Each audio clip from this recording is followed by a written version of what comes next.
C'est le nouvel homme fort de la droite. Laurent Wauquiez, 42 ans, a été élu hier président des Républicains avec 75% des voix. C'est une élection dans un fauteuil, mais le plus dur commence à présent pour lui. Il va devoir reconstruire un parti en proie aux divisions et aux luttes intestines. Ce matin, il a rencontré Bernard Accoyer, secrétaire général sur le départ, Cécile Sixou. Laurent Wauquiez qui obtient 73 500. Euphorie au QG de Laurent Wauquiez. Il n'y aura pas de second tour. Leur candidat a été élu avec près de 75% des voix. Bravo Wauquiez, bravo! Un homme intelligent. S'il y a un truc à dire, il le mérite. C'est cohérent, il a fait une campagne de terrain, il a été voir tout le monde. On va avoir quelqu'un qui ne va pas confondre les valeurs de droite et les valeurs de gauche et qui aura le courage d'assumer ce que la droite doit faire pour relever la France. Surprise de la soirée, la participation. Avec près de 100 000 votants, c'est un succès pour l'équipe du gagnant. Avec ce taux de participation important, c'est la ligne politique défendue par Laurent Wauquiez qui est majoritaire, largement.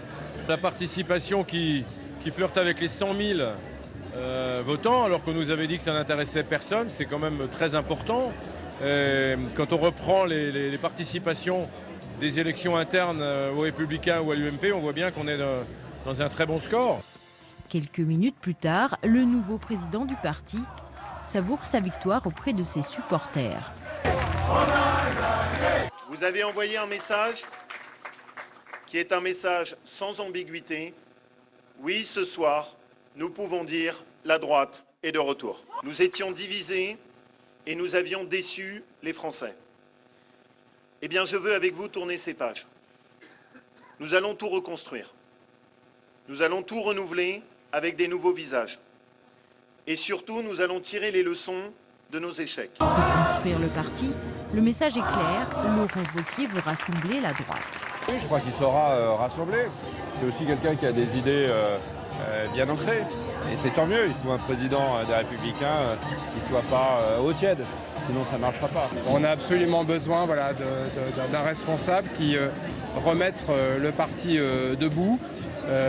Parce que ce parti aujourd'hui, il est forcément, après les échecs que nous avons vécus, traumatisé, déstabilisé. Il est absolument nécessaire de faire ce travail de fond. Tendre la main aux perdants, Maëlle de Calan et Florence Portelli, éliminés dès le premier tour avec 9 et 16% des voix, espèrent, eux, pouvoir peser sur la ligne du parti. Pour le moment, nous sommes dans l'expectative. On ne la connaît pas trop, sa ligne sur la réforme du parti, puisqu'il n'en a pas parlé pendant la campagne. Je vous rappelle qu'il n'y a pas eu de débat. Eh bien, on va voir ce qui se passe dans les jours à venir. Et puis, on lui donnera quitus une fois que les choses auront été faites. On ne peut pas s'engager sur des choses qu'on ne connaît pas. S'engager, réunir la droite et laisser place à la nouvelle génération. Voilà les chantiers qui attendent le nouveau patron des Républicains. Et avant de débattre avec mes invités, on retrouve Tam Tranui en direct de la salle des conférences pour une première réaction avec vous. Tam Tranui, je le disais, est votre invité, le sénateur LR des Hauts-de-Seine, Roger Karoutchi.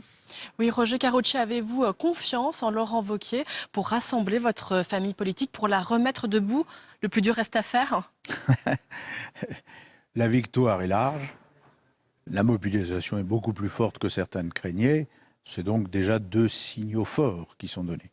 Maintenant, tout est entre les mains de Laurent Wauquiez. Le nouveau président a la capacité, je pense la volonté, de rassembler, d'ouvrir, de faire en sorte que toutes les sensibilités soient représentées. Il l'a dit pendant sa campagne, il l'a redit hier soir et ce matin.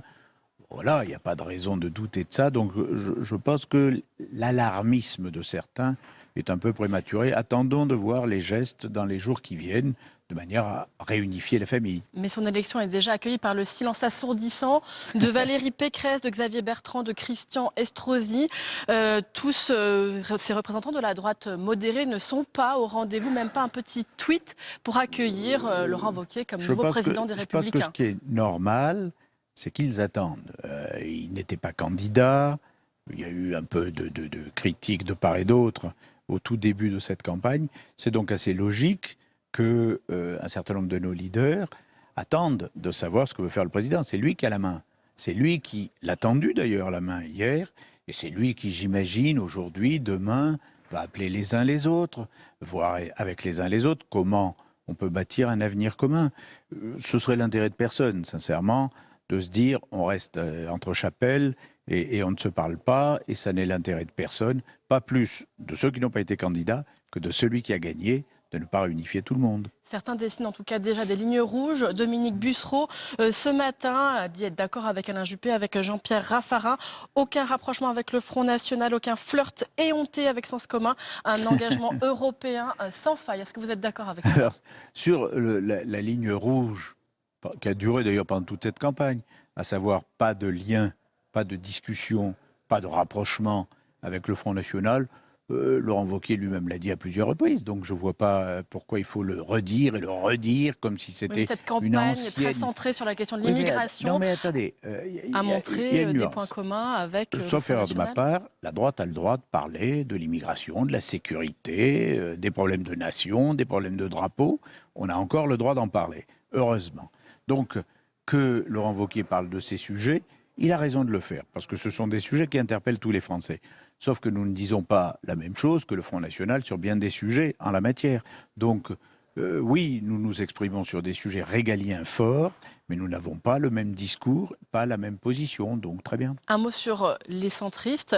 Jean-Christophe Lagarde avait annoncé, avant même l'élection de Laurent Wauquiez, que s'il était élu, eh bien, c'était fini. C'est fini, donc, la grande famille de la droite et du centre? Ah ben ça, je ne sais pas. Nous sommes à l'intérieur des Républicains, déjà, la droite et le centre. Alors après, avec l'UDI, ça a toujours été « je t'aime moi non plus ». Là, c'est moi non plus. Donc là, c'est... si c'est moi non plus, on verra bien. Mais bon, nous ne sommes pas mêlés des élections internes à l'UDI. Je propose à l'UDI de ne pas se mêler des élections internes aux Républicains et de faire en sorte qu'ensuite on bâtisse des projets communs de parti à parti et non pas sur des affinitions personnelles. Ça n'a pas de sens. Donc... je pense que Jean-Christophe Lagarde aurait pu se garder justement de ce genre de déclaration. Merci beaucoup Roger Carotti d'avoir répondu à mes questions. Merci à vous, Tam. Et on va ouvrir le premier débat de Sénat 360 avec cette question. Laurent Wauquiez va-t-il pouvoir relever le défi du rassemblement? Sur ce plateau, Alain Joyandet, bonjour. Bonjour. Vous êtes sénateur Les Républicains de la Haute-Saône. Merci d'être avec nous. J'accueille également Emmanuel Rivière. Bonjour. Vous êtes sondeur, directeur de Kantar Public France. Merci d'être avec nous.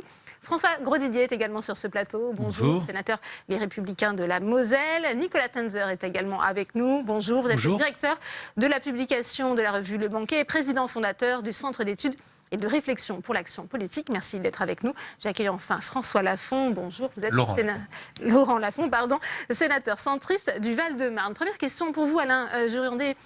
C'est le nouvel homme fort, on l'a dit, du parti de cette droite. Est-ce qu'elle n'est pas un peu affaiblie pour autant? Écoutez, je pense qu'il s'est passé quelque chose hier.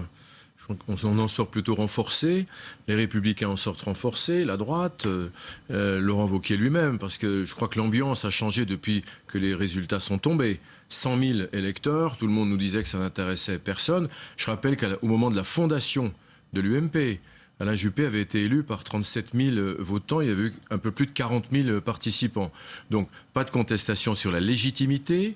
Le score de Laurent Wauquiez montre bien que la ligne qu'il incarne est celle qui correspond le plus aux militants des Républicains. Je crois même d'ailleurs que cette ligne-là est partagée par de très nombreux Français. Voilà, donc aujourd'hui c'est l'étape numéro 2. Après cette victoire, cette légitimité, c'est le moment du rassemblement. Et Laurent Wauquiez tend la main à tout le monde. Nous tendons la main à tous ceux qui, de droite et du centre, veulent travailler avec nous. Et nous avons un peu de temps, effectivement, pour le faire. Alors, on va faire réagir vos collègues sénateurs. François Grosdidier, vous qui avez parrainé Maëlle de Calan, cette main tendue, les juppéistes vont-ils la saisir? Bien sûr. Bien sûr. Maëlle de Calan était mon candidat. Eh bien, depuis hier soir, Laurent Wauquiez est mon président, comme il est le président de tous les Républicains. Et pas question de lui faire des procès d'intention. À votre question, peut-il rassembler? Oui, il peut. Va-t-il le faire? C'est ce qu'il a annoncé qu'il ferait. Donc maintenant, on va le faire, bien sûr. Si nous ne voulions pas saisir la main tendue, nous serions certainement déjà ailleurs. Le rassemblement ira-t-il jusqu'au centriste, Laurent Lafont? Je ne sais pas s'il s'est passé quelque chose hier, en tout cas il s'est passé quelque chose au mois de mai dernier. L'élection d'hier, elle est un peu sans surprise. Ce n'est pas faire injure aux deux autres candidats que de dire que la victoire Laurent Wauquiez était connu d'avance. En revanche, ce qui n'était pas connu d'avance, c'est la participation. Et c'est vrai que la participation est élevée, ce qui montre que les Républicains ont gardé un noyau dur important de militants. Après, est-ce que les militants sont représentatifs des sympathisants? C'est une autre question, et c'est une autre question pour laquelle Laurent Wauquiez devra aussi prendre compte dans les semaines à venir. Nous, côté UDI, nous prenons acte d'un choix qui est interne à un autre parti que le nôtre. Nous n'avons pas à juger le résultat d'hier. Les militants adhérents des Républicains ont désigné leur président. Nous prenons acte. Nous avons émis la semaine dernière un certain nombre de remarques sur la ligne politique. Et évidemment, c'est dans les semaines et les mois à venir que nous serons attentifs sur la question de l'Europe, bien entendu, sur la question du rapprochement avec le Front National. Nous serons attentifs à la réponse du président du Parti des Républicains. On va aller venir dans le détail, on va faire agir Emmanuel Rivière. On a entendu, effectivement, les militants, ce ne sont pas les sympathisants. Alain Joyandet le disait, est-ce que Laurent Wauquiez, finalement, c'est lui qui incarnait le mieux les valeurs de la droite au-delà des militants pour tous les Français? Alors pour tous les Français, non, mais ce qui compte effectivement maintenant, c'est le passage des militants aux sympathisants. En fait, ce sont ces électeurs qui sont maintenant représentés par Laurent Wauquiez dont il s'agit de savoir si c'était lui qu'ils attendaient. Et de fait, quand on leur posait la question il y a une dizaine de jours avec le Figaro Magazine, c'était effectivement Laurent Wauquiez qui était le choix qui sortait le plus haut, avec quand même un choix très très ouvert. Ce qui vient nuancer un petit peu la traînée de victoire, hein, ou plutôt ce qu'elle produit, c'est que ses concurrents dans la tête des Français et des électeurs de droite, c'était pas Maël de Calan ou Florence Portelli. Les autres figures qu'ils ont en tête, c'était Valérie Pécresse, Xavier Bertrand, François Baroin, qui ne se sont pas présentés à cette élection. Et c'est ça qui la rend particulière, cette élection. C'est que normalement, une élection à la présidence du principal parti d'opposition, au moins dans sa représentation parlementaire, elle aurait dû solder la question. Il aurait dû y avoir deux options très claires. Et sans diminuer le mérite, l'énergie de Maël de Calan et de Florence Portelli, parce qu'ils ne jouaient pas dans leur notoriété, leur impact, dans la même division que Laurent Wauquiez, les questions qui auraient dû être soldées par l'élection, on les repose le lendemain de l'élection. C'est en cela qu'elle est un peu différente. Quelle analyse faites-vous de cette élection? Elle est due aussi un petit peu à la faiblesse de ses adversaires? Mais je pense qu'elle est due à la faiblesse de ses adversaires et elle est due, je crois, à une forme de disjonction quand même assez forte entre le public des militants, les publics des sympathisants du premier cercle, qui je pense ne sont pas très différents des militants, et le public des électeurs de droite. Et le public des électeurs de droite est un public qui est extraordinairement divisé entre des tendances qui sont fondamentalement, je dirais, hétérogènes. De même, pourrait-on le dire, la même chose d'ailleurs du Parti socialiste. Entre une gauche extrême façon Hamon qu'on a vu pendant la présidentielle et quelqu'un comme Manuel Valls par exemple. Et je crois que ça, voilà. Et je crois, alors En Marche, non, justement, En Marche c'est un peu différent parce qu'En Marche vous avez des gens de gauche et des gens de droite, mais qui sont d'abord, qui se reconnaissent sur un certain nombre de valeurs du social-libéralisme, qui se reconnaissent dans les principes européens, qui se reconnaissent sur un certain nombre de valeurs humanistes et des droits de l'homme, avec une tendance effectivement différente, des tendances différentes sur l'économie peut-être en partie et sur le social, mais avec un socle de valeurs communes. Pour la droite, il y a une vraie division. Et ce que je voudrais dire, c'est que je crois que la victoire de Laurent Wauquiez s'inscrit dans un mouvement européen qui, à mon sens, une analyse personnelle, me paraît extrêmement inquiétant. C'est une droitisation générale des partis de droite en Europe et même un peu au-delà de l'Europe, comme on le voit avec les États-Unis. Et je crois que ça, c'est quelque chose, effectivement, sur lequel on a à réfléchir et qui est probablement un signe inquiétant. C'est vrai qu'il y a une droitisation du discours de Laurent Wauquiez. Alain Joyandet, il va falloir parler à son aile modérée aussi. Par rapport à ce qui vient d'être dit, je dois dire que moi, à l'inverse de vous, je ne suis pas du tout inquiet, mais au contraire plutôt rassuré. Parce que je pense que l'amalgame insidieux que vous venez de faire n'est pas très... n'est pas très réaliste en fait, parce que ça correspond à la caricature à laquelle on a eu droit. On a d'ailleurs dû faire campagne pendant tous ces mois avec cette caricature, on était proche du Front National, etc. Mais cher monsieur, s'il n'y a pas une droite républicaine qui tient des propos vrais, qui dit des choses que les Français attendent, alors vous voulez que ce soit le Front National qui vienne au pouvoir ? Donc ça suffit, quoi. Il a été élu maintenant. Alors qu'on le fasse avant l'élection, très bien.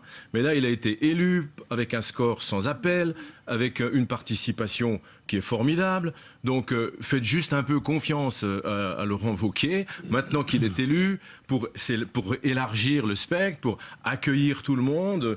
Ça vient d'être dit par François. J'apprécie ce qui a été dit par notre collègue aussi centriste, qui est assez loin de ce qu'a dit M. Lagarde avant les élections. Ça veut dire quoi? Ça veut dire qu'on est maintenant dans la deuxième étape. pardon de dire step by step, mais voilà. Et donc on va s'ouvrir et on n'est pas le Front National, on n'est pas des extrémistes. Et arrêtez, s'il vous plaît, comme de faire des amalgames assez désagréables. Laurent Wauquiez est un individu fréquentable, républicain, qui n'a d'ailleurs pas besoin d'être mis sous surveillance. Hein, je pense qu'il est suffisamment intelligent et je pense qu'il va rassembler. C'est pourtant ce que souhaite visiblement Jean-Pierre Raffarin, qui a parlé d'une vigilance pendant un an. François Grosdidier, on est dans la caricature là, de Laurent Wauquiez ? On ne peut pas assimiler, on peut pas assimiler le Ouais. fait, on va parler d'un sujet qui est l'Europe, le fait par exemple de critiquer le fonctionnement actuel de l'Europe, dire que l'Europe doit mieux protéger, c'est pas ce que propose le Front National ou les mouvements nationalistes en Europe, qui consiste à démanteler et à démolir l'Europe. C'est au contraire tout le contraire. C'est exactement le contraire. Le thème de la protection est celui de l'Europe et celui d'Emmanuel Macron. Vous voyez, donc, en attendant, il est en fonction pour le faire. Enfin, s'il le fait ou pas, et si l'Europe ne répond pas, notre discours européen et l'occasion des européennes va se présenter, savoir effectivement quelle Europe nous voulons. C'est pas forcément l'Europe telle qu'elle fonctionne ou dysfonctionne aujourd'hui, mais ce n'est pas contre l'Europe. Après, il y a des sujets sur lesquels les nuances s'expriment au sein de notre mouvement, comme sur tous les mouvements, où on place le curseur à des niveaux différents. Mais globalement, il n'y a aucun procès d'intention à faire aujourd'hui. Voilà, au président de notre mouvement, et ce n'était pas mon candidat. Je reconnais qu'il a fait un score excellent avec une participation forte, et aujourd'hui qu'il tend la main, il aura cet effort de synthèse et de rassemblement à faire. Laurent Lafont, vous retrouvez sur les propositions de Laurent Wauquiez sur l'Europe ? Non, Laurent Wauquiez porte une ligne politique qui n'est pas la nôtre depuis plusieurs années, donc on ne va pas dire qu'on se retrouve dans cette ligne politique. Du reste, moi je note que depuis hier, Laurent Wauquiez n'appelle pas au rassemblement. Regardez les images qui tournent en boucle, c'est la droite est de retour, c'est pas les Républicains comme rassemblement de la droite et une partie du centre qui sont de retour. Je pense que l'élection d'hier, qui est sans doute, qui est la suite d'un schéma politique entamé depuis le mois de mai, c'est sans doute la fin des deux grands blocs. Le bloc du Parti socialiste, on l'a vu à gauche, et le bloc des Républicains à droite, des UMP en son temps et des Républicains, qui était un rassemblement assez large, avec toutes les limites d'un rassemblement assez large. Là, on est sur, au contraire, un parti qui s'affirme à droite. En soi, c'est respectable. Il n'y a pas de difficulté à ce qu'un parti s'affirme à droite. Mais évidemment, quand on s'affirme à droite, le dialogue avec le centre va être plus compliqué. Alain Géandé, ensuite. Moi, je crois que c'est le vrai débat, en fait, pour l'avenir. Hein. C'est comment est-ce que la droite et le centre vont s'organiser. Voilà. Laurent Wauquiez veut rassembler, mais en même temps, il est obligé de rester quand même, et c'est sa conviction, sur une ligne politique sur laquelle il a été élu. Donc après, il y a plusieurs hypothèses qui sont aujourd'hui envisagées. Et je crois que la question qui vient d'être posée par notre collègue centriste est la bonne. Comment est-ce qu'on... Parce qu'au fond, pour rassembler, pour s'additionner, il faut être différent. Si nous ne sommes pas différents, si Laurent Wauquiez dit la même chose que l'UDI, on ne rassemble plus rien, on n'entend plus rien. Donc le fait que nous ayons une droite sur ses positions et un centre sur ses positions, au moins, ça permet de faire des additions. Et c'est très bon. Et c'est très bien que Laurent Wauquiez soit sur cette ligne. Ça sera utile à la France. Parce que si M. Macron a des problèmes dans 3 ou 4 ans et qu'on a besoin d'une alternance, et que tout le monde est chez M. Macron, il ne nous restera plus que le Front National. Je ne ferai pas les mêmes conclusions. Voilà. C'est-à-dire que François Grosdidier, Nicolas moi, suivant l'intuition de Jacques Chirac et d'Alain Juppé, et bien, était favorable à l'UMP, et je suis issu, comme toi Alain, des rangs gaullistes, à ce que nous ayons le centre et la droite dans le même mouvement, comme c'est le cas chez nos voisins allemands ou partout en Europe, et c'était d'autant plus nécessaire qu'il fallait cela pour être au second tour entre l'extrême droite et la gauche. À sortir les centristes, alors vous ne devez pas le regretter, puisque vous êtes sortis, vous n'y êtes pas rentrés. Mais c'est vrai que moi, je préférais les centristes au sein de notre formation. Et je souhaite que ceux qui y sont encore puissent s'y sentir toujours à l'aise. Et après ça, des centristes de l'extérieur, effectivement, qui clarifient un peu la position entre la majorité présidentielle actuelle et l'alliance avec nous, parce que si effectivement on veut revenir, c'est quand même plus sûr avec des alliés sûrs qu'à géométrie variable. Mais l'organisation n'est pas le postulat. Je pense que la question n'est pas celle des partis. Moi, je me place pas d'un point de vue, encore une fois, partisan. Moi, je me place d'un point de vue, effectivement, de la pensée. Je pense effectivement, mais ça c'est débat qu'on peut effectivement avoir. On a des positions différentes sur effectivement quel est, je dirais, ce qui est souhaitable pour le pays. Personnellement, je préfère avoir des convergences plutôt au centre, aussi bien d'ailleurs de la gauche que de la droite, qu'une tendance, encore une fois, qu'on voit partout, sur plutôt, disons, une forme d'identarisation, pardon pour ce néologisme, d'une partie de la droite et d'une partie de la gauche. On le voit en Tchèque, on l'a vu au Royaume-Uni avec le Brexit, on l'a vu avec le Tea Party, on le voit avec Trump, etc. Et là, il y a un sujet qui apparaît comme une forme d'ordre de vérité, c'est vrai. Là, pour le coup, avec Laurent Wauquiez, c'est que Laurent Wauquiez s'affirme clairement de droite. On verra s'il a des ennemis à droite. Je souhaite qu'il en a. Non, mais personne. Mais c'est-à-dire que c'est une droite qui s'oppose dans la logique des partis, qui s'oppose effectivement par rapport à ses idées. La droite n'est pas nécessairement identitaire. Bien sûr, non, mais qui en l'occurrence s'oppose effectivement à un certain nombre de thématiques des partis centristes, que ce soit sur l'Europe, que ce soit sur des valeurs humanistes, que ce soit sur la question de l'accueil des réfugiés, que ce soit sur la laïcité et sur ce type de sujet. Et je crois que là, effectivement, on verra. Et on verra s'il réussit ou pas à convaincre. Et je crois que... Sur les valeurs de droite, depuis 20 justement, ans, la Emmanuel droite est Rivière. européenne. Mais alors, Sur cette question des valeurs importantes. sur cette question des valeurs, ce que nous apprenons, y compris le sondage du Figaro Magazine, c'est que quand on interroge, quand on sort de la question des partis, qu'on regarde simplement les électeurs, sur un certain nombre de sujets, identité, immigration, sécurité, terrorisme, on voit qu'il y a des proximités d'aspiration, de priorité entre les gens qui se disent proches du Front National et les gens qui se disent proches des Républicains. Sur un certain nombre d'autres sujets, la fiscalité, les déficits publics, il y a plus de proximité avec la République En Marche. Et quand on rentre un peu dans la question partisane, clairement les sympathisants républicains nous disent pas d'alliance avec le Front National et sont très partagés sur la question de l'alliance avec En Marche. Et la question pour Laurent Wauquiez, elle est de savoir si sa posture, sa stratégie va permettre de faire finalement la synthèse. Parce qu'après tout, on pourrait être pour une réduction des déficits publics, une réduction de la place de l'État, et pour un haut niveau de sécurité et lutte contre le terrorisme. Ou au contraire, si sa position va être d'être écartelée entre deux pôles qu'il n'arrive pas à incarner. Et or, il se trouve que son principal défi est là. Moi, quand je regarde les enquêtes, ce qui me frappe, c'est pas tellement que Laurent Wauquiez soit très marqué à droite. En fait, c'est qu'il n'est pas très marqué du tout. Sa cote d'avenir dans le baromètre de décembre, c'était 12%. Tout est permis, alors. Tout est ouvert. Tout est ouvert, mais il y a un défi important parce que chacun aura remarqué quand même que aujourd'hui, c'est plutôt les personnalités autour de lesquelles se cristallisent les constructions politiques, plutôt que les partis politiques qui font que celui qui s'en empare va être une personnalité phare. Oui, moi je voudrais deux remarques. D'abord, on voit bien que nos sympathisants et notre électorat, aux uns et aux autres, est assez fluctuant. Et c'est pas parce qu'un parti s'organise, quel que soit le parti, les Républicains hier soir ou d'autres demain, que l'électorat va suivre. On voit bien, y compris par rapport à la relation au gouvernement et à la politique gouvernementale, que nos électorats respectifs ont un regard ou des positions qui peuvent être différentes de celles qu'on exprime dans chacun de nos partis. C'est la première remarque. Et la deuxième remarque, moi j'entends assez bien l'idée de dire il faut organiser le débat démocratique et que donc des partis s'organisent.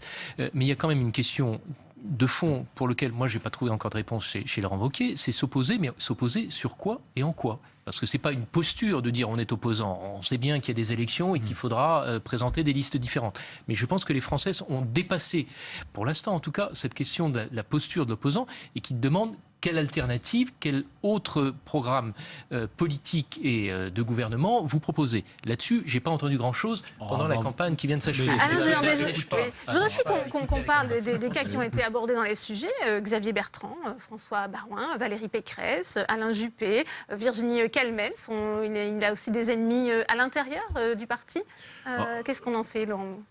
Des ennemis à l'intérieur du parti, c'est beaucoup dire. Qu'il y ait certaines différences, aussi bien de vue sur le fond que d'organisation de la droite et du centre, c'est réel. Mais vous savez, à chaque fois qu'on perd une élection présidentielle, dans l'année qui suit, il y a tout un balbutiement inorganisé où chacun se pose des questions. On a d'ailleurs beaucoup plus de questions que de réponses.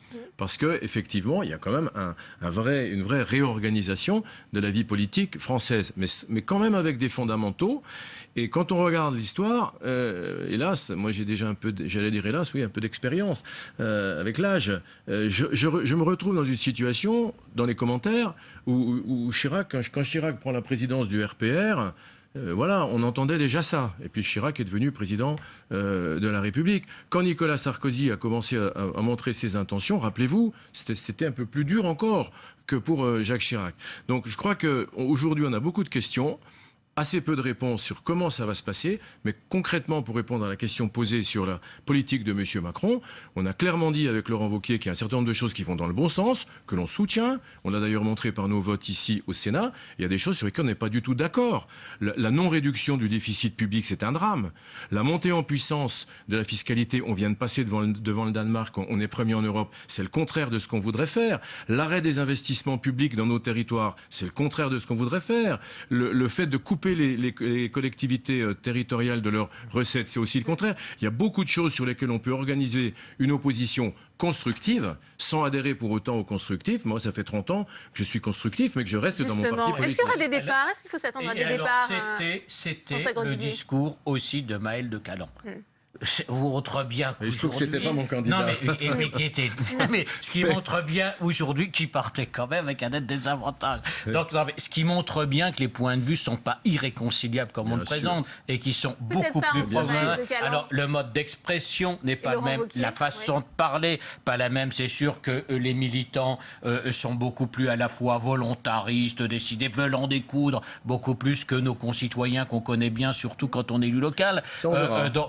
Donc l'expression était devenante, mais sur les fondamentaux tels qu'ils ont été exprimés, il n'y a aucune raison aujourd'hui de considérer que les il n'y aura pas de départ du parti. Mais bien sûr qu'il y aura des débats, mais il n'y aura que ça, des débats.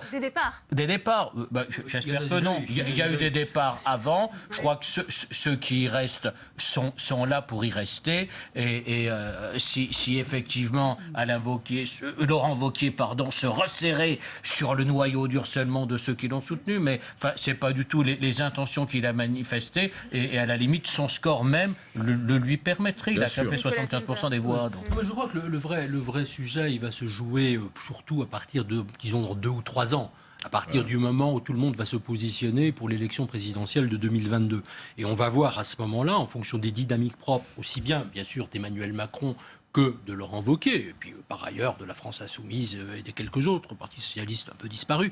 On verra aussi sur quoi les gens vont s'opposer. Et le vrai sujet, il va être, est-ce qu'on a une perspective, et je crois que c'est ça le défi, c'est ça qu'il cherche pour Laurent Wauquiez, est-ce qu'il a une chance d'arriver au 2e tour de l'élection présidentielle, avec quel socle, et comment, à partir de là, aussi bien le programme de Laurent Wauquiez, mais aussi le programme du président de la République, et ce qu'ils vont faire, ce qu'ils vont dire, vont évoluer. Et je pense que là, il y aura d'une certaine manière une recherche de l'un et de l'autre pour essayer de capter une partie de l'électorat, y compris sur les questions fiscales qu'on aura. Mais au-delà de sa personne, c'est de savoir, nous avons la responsabilité de présenter une alternative républicaine pour que l'alternance possible, si demain ce pouvoir est usé, ne soit pas forcément l'extrême droite ou l'extrême gauche.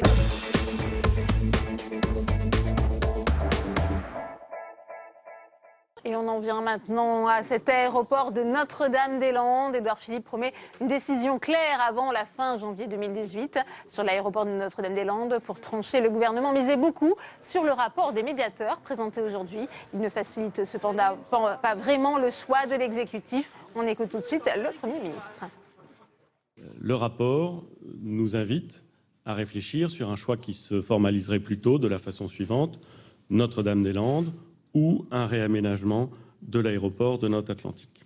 Un certain nombre de vérifications sur les éléments techniques qui sont mentionnés dans ce rapport seront conduites très rapidement, de façon à permettre au gouvernement de prendre, avant la fin du mois de janvier, comme s'y est engagé le président de la République, une décision.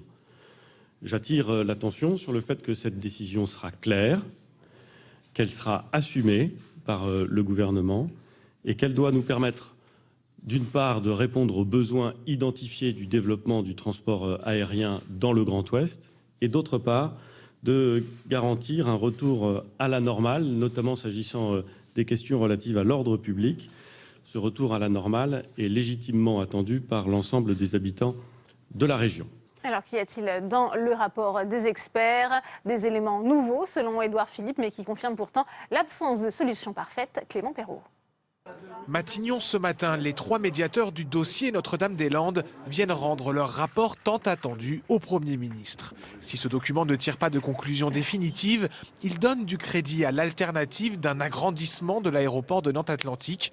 C'est la principale nouveauté. Le rapport souligne que les besoins de réfection de la piste seraient beaucoup moins importants et coûteux que ce qui était annoncé jusqu'ici.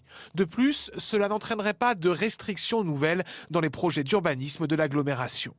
En termes de coût global, le réaménagement de Nantes-Atlantique est chiffré entre 360 et 460 millions d'euros contre 730 pour la construction de Notre-Dame-des-Landes.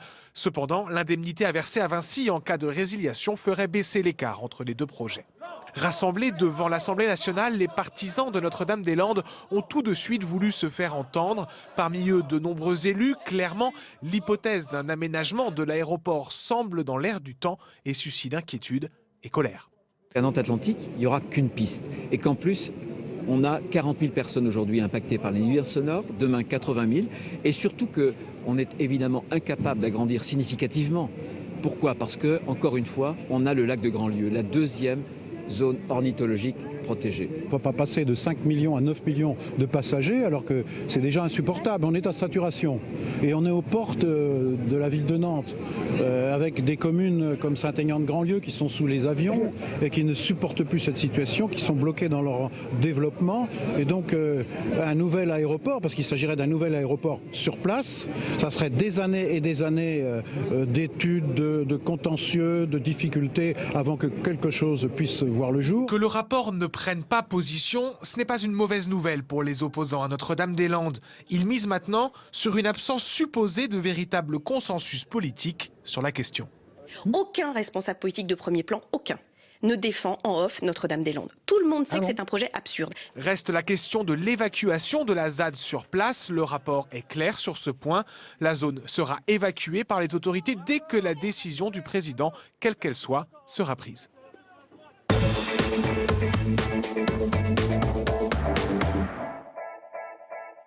Et on ouvre le débat dans Sénat 360 avec mes invités sur ce plateau. Ronan Dantec, bonjour. Bonjour. Vous êtes sénateur RDSE de la Loire-Atlantique. Merci. Écologiste, mais rattaché depuis peu au groupe RDSE.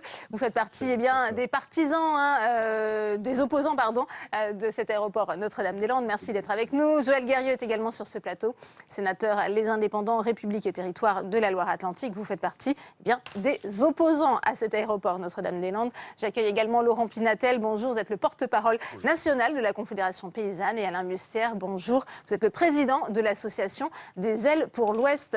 Première question pour vous, Joël Guerriau. On vous a vu manifester devant l'Assemblée nationale. Vous êtes inquiet après ce rapport qui semble dire qu'il n'y a pas de solution parfaite, mais peut-être avec un petit avantage pour un réaménagement de l'aéroport Nantes-Atlantique? Pourquoi vous avez déjà les conclusions?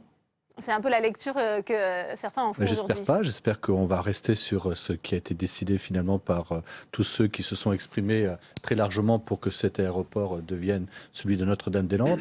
La question de savoir si c'est l'un ou l'autre, elle a été déjà posée régulièrement. Les personnes se sont exprimées à 55% sur notre département. Donc je crois que la question est déjà traitée. Ouais. Et pourtant, le gouvernement n'a pas souhaité avoir plus d'éléments. Ronan Dantec, vous, quelle lecture faites-vous de ce rapport ? Je crois que le bon sens commence à l'emporter. C'est-à-dire que le gros des arguments de ceux qui s'opposaient à ce transfert sont aujourd'hui reconnus par ce rapport, mais pas par l'avis des médiateurs, par les expertises de l'État, puisque c'est l'État qui a fait les expertises. C'est le CEREMA qui dit que ça coûte 2 fois moins cher de rester à Nantes-Atlantique. C'est le ministère du Logement qui dit « attention ».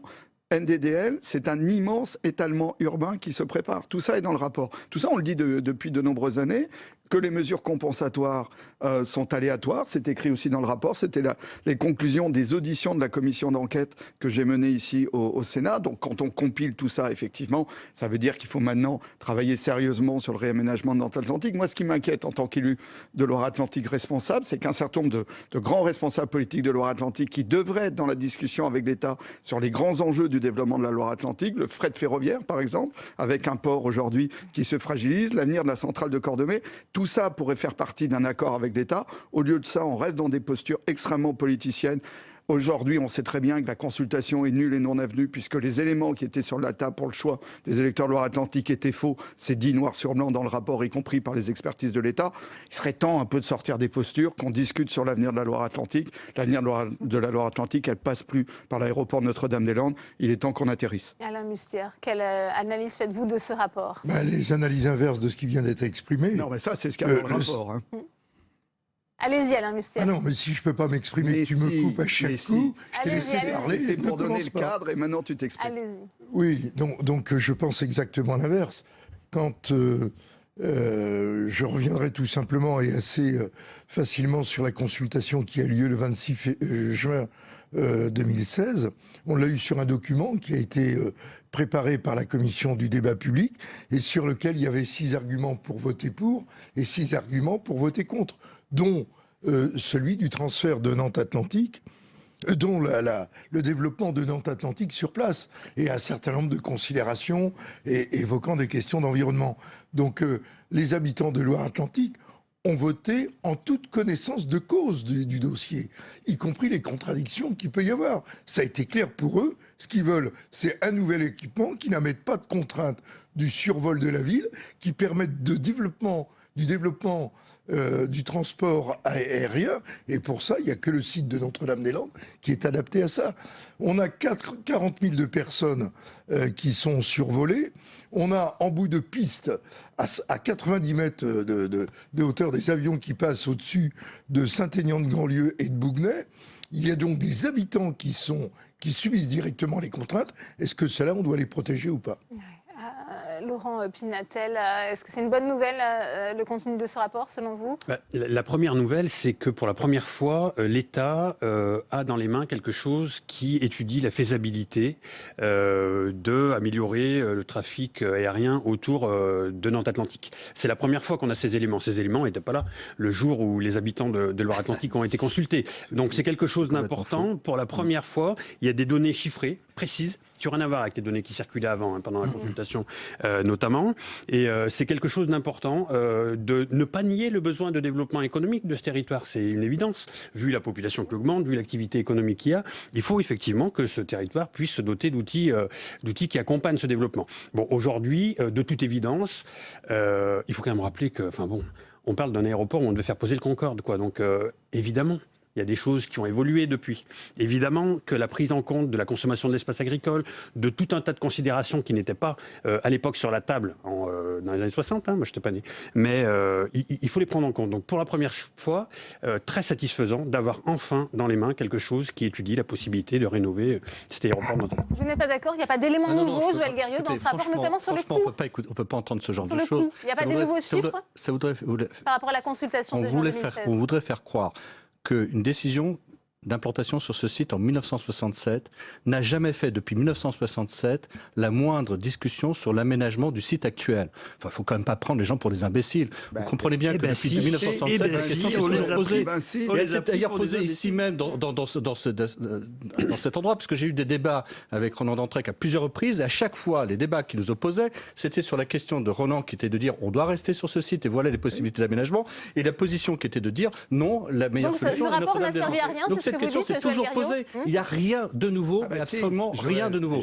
Et pour le reste, maintenant quand on parle donc le gouvernement a quoi? Cherché à gagner du temps avec ce rapport? Quand on parle, mais bien sûr, et on est toujours dans la reculade permanente. Quand on parle d'appréciation de différence de coûts, qu'est-ce qu'on compare? Imaginez que demain, vous avez une Clio, vous voulez remettre en état votre Clio, vous dites, ma Clio, je vais la faire en état neuve. Et vous la comparez à l'achat d'une voiture qui serait un espace. Et vous dites, vous voyez, ma Clio remise à neuve, elle coûtera moins cher. Mais évidemment, vous ne parlez pas de la même chose entre Notre-Dame-des-Landes avec 2 pistes dans un cadre qui correspond en haute qualité environnementale à un projet qui permettrait d'avoir véritablement quelque chose qui corresponde aux besoins. Vous le comparez à un autre aéroport qu'on réaménage avec une seule piste qui n'est pas suffisamment longue et qui de toute façon demanderait davantage pour arriver à 9 millions de passagers. Donc de toute façon, cette question de recomparaison des coûts voudrait dire qu'on compare réellement ce qui est comparable. Oui. Ce qui n'est pas le cas aujourd'hui. Donc il faut arrêter de chercher... Il y a la question du coût, mais il y a aussi la question de l'empreinte carbone, Ronan Dantec, qui a été abordée dans ce rapport. On nous a vendu un aéroport HQE, ce qui était un peu n'importe quoi, puisque je rappelle, et ça c'est la commission d'enquête sénatoriale avec des auditions sous serment, qui l'a dit, que le point environnemental est arrivé en 7e point dans le projet d'aéroport. C'est-à-dire que ce projet d'aéroport, ce transfert, s'est fait dans l'idée que l'environnement, ça ne comptait pas à Notre-Dame-des-Landes, et c'est aussi pour ça. Beaucoup d'adaptations qui ont été faites. Mais aujourd'hui, l'expertise dit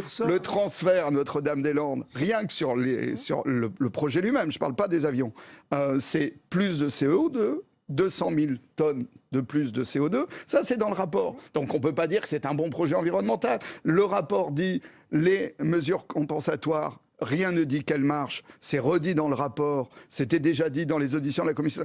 Président de la commission scientifique, audition sous serment, je ne valide pas les mesures compensatoires. Président d'une commission scientifique mise en place par l'État. Donc moi j'ai l'impression que les pro-aéroports ne changent pas d'avis, et notamment...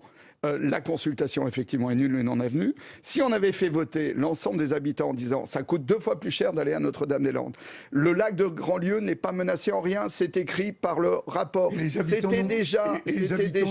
C'était déjà dans un rapport de l'ADREAL enterré par Manuel Valls.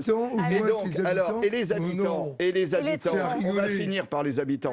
Le chiffre de 40 000 ne correspond plus aujourd'hui à rien, puisque dans les éléments importants de ce rapport, il y a, et c'est la DGAC elle-même qui a enfin refait le plan d'exposition au bruit, dans aucun cas de figure, et c'est dans le rapport.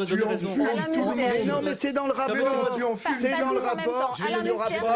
Il n'y aura pas d'emprunt d'impact sur l'île de Nantes. Je voudrais donner raison à Ronan Dantec. Il a raison, le chiffre de 40 000 ne correspond à rien. Bien. Parce que dans le rapport, il est marqué, et on parle de 70 000 personnes qui seront gênées par le bruit lié à l'arrivée, à la montée en charge du nombre de passagers jusqu'à 9 millions. Donc c'est ça la réalité du rapport. Donc il faut arrêter de regarder le rapport que d'un côté, il faut regarder des deux côtés. Il n'y a plus d'impact urbanistique sur l'île de Nantes. C'est pas vrai, c'est faux. Le rapport va dans le sens de la difficulté à adapter Nantes Atlantique dans sa situation par rapport à l'environnement, et en particulier au nombre de personnes et de riverains qui vont être gênés par l'accumulation. Alain Muster, pardon, peut-être votre réaction. Parce on est quand même au lendemain d'un sommet climat qui s'est tenu à Paris. Aujourd'hui, on a un rapport qui parle justement de cette empreinte carbone qui serait plus élevée si on était amené à construire cet aéroport Notre-Dame-des-Landes. Est-ce que ça ne doit pas inspirer un peu de prudence, justement ? Non, il y a 10% de différence entre Notre-Dame-des-Landes et Nantes Atlantique. 10%. Sans tenir compte d'un certain nombre d'aménagements qui doivent être faits. On a besoin de revoir, on est à parler là, on a besoin de revoir, mais on n'est pas d'accord avec ce rapport. D'autant plus que... Voilà, au moins ça c'est clair.